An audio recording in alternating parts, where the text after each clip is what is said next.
So we're going to ask you a series of questions. Some will be basic biographical questions, while others will be very personal about your sexual history. So that being said, let's start with telling us when you lost your virginity. December 5th, 1994. It was my senior year of high school, and I lost it to Danny Rizzo. My parents had gone away for the weekend, and we each did about 8 shots of vodka, and then we did it. And then we threw up about 10 minutes after that, so. First time I had sex, I was actually, pretty young, 15. And she was a freshman in college.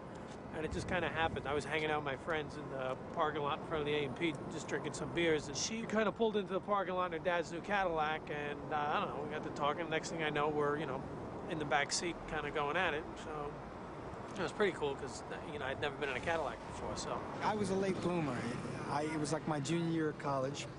And I lost it to the woman that I eventually married, Maria. So I had really only had sex with one woman up until that point, and that's probably why I got divorced. I was only 16, and he was much older. He worked with my mother.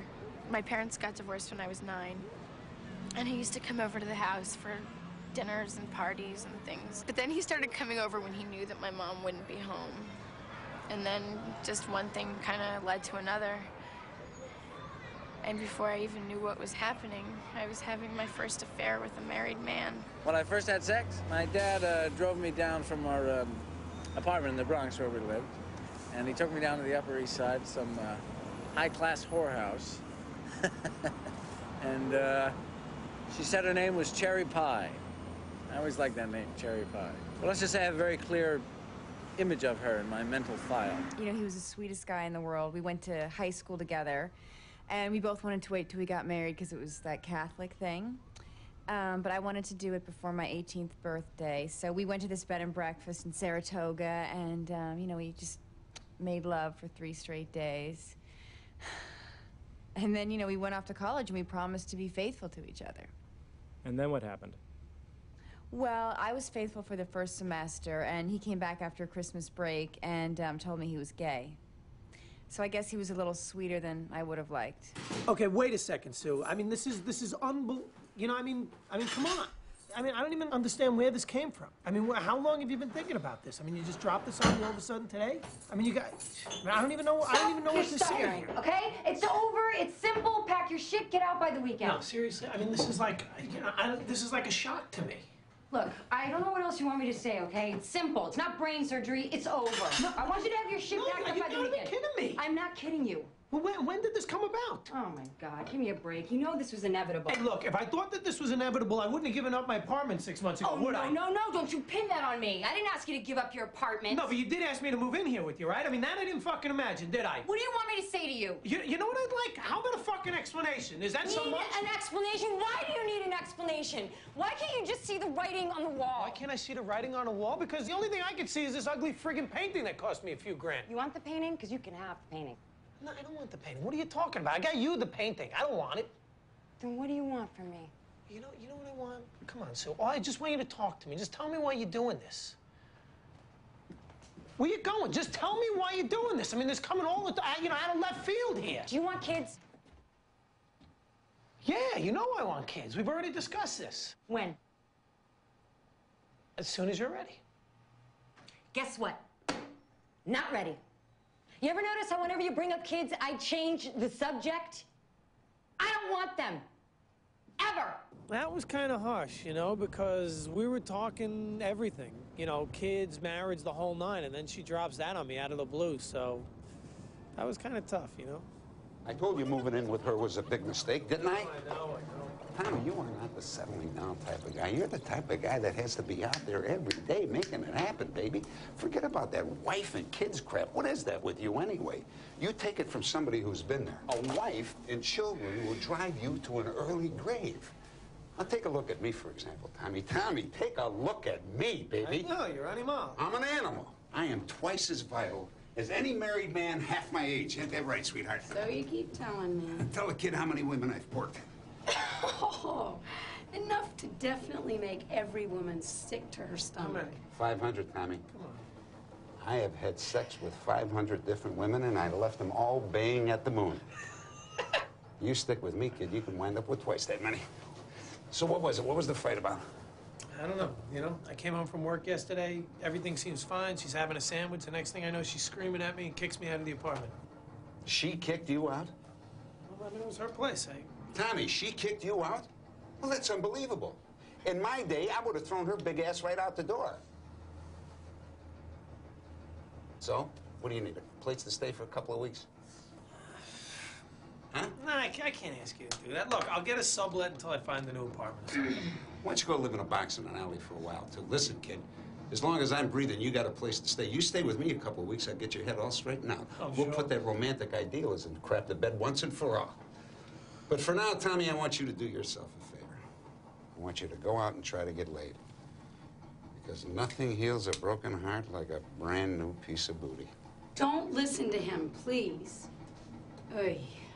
The eyes, the eyes. Yeah, I see the eyes. Yeah, my name's Tommy Riley. I'm 32 years old, from Queens originally. Are you afraid of getting hurt in a relationship? No. You know, I mean, I think better to just go for it, right? I mean, what are you going to do? Live your life in fear of, you know, getting a broken heart? And, you know, it's the price you got to pay to, you know, potentially be happy.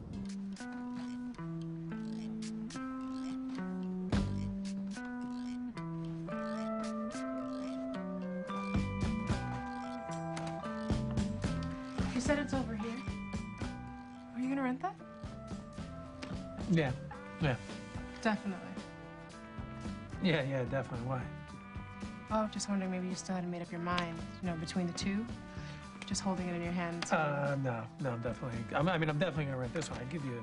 You want this one? No, I came for that one. It's a great movie. That's what I heard. I'll just keep looking. Sorry.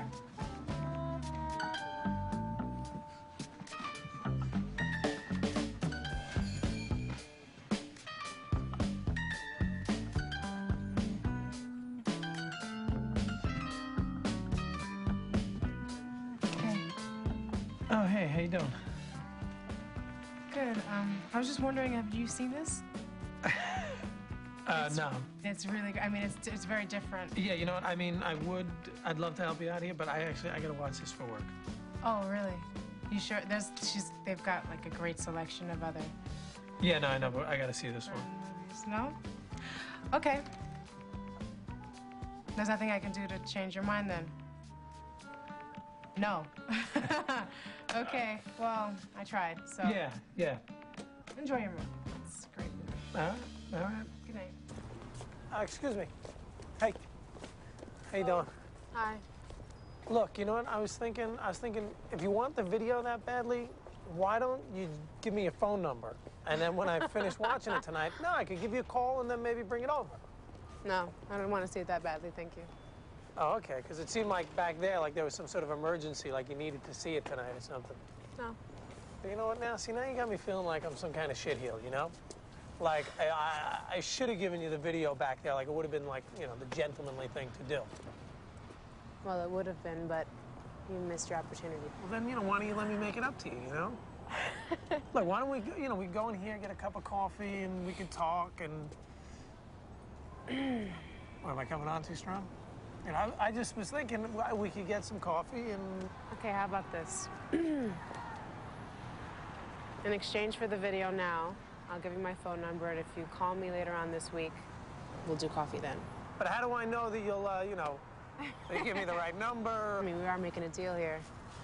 You're either in or you're out. I'm in. Make sure you return it on time, though. I don't have to pay the hefty late fee, you know? You don't know his name, you don't know what he does for a living, you don't know where he lives, but you gave him your phone number. Look, he seems like a nice enough guy. You just kind of skip the personal stuff. Maria, you were supposed to start with the personal stuff. You know, where do you live? Hey, what do you do for a living? It's like a basic background check. How about if this guy calls you, huh? You don't know him from a hole in the wall. He could be a sexual deviant. I don't know, something. He was renting Breakfast at Tiffany's. That hardly seemed like the kind of movie that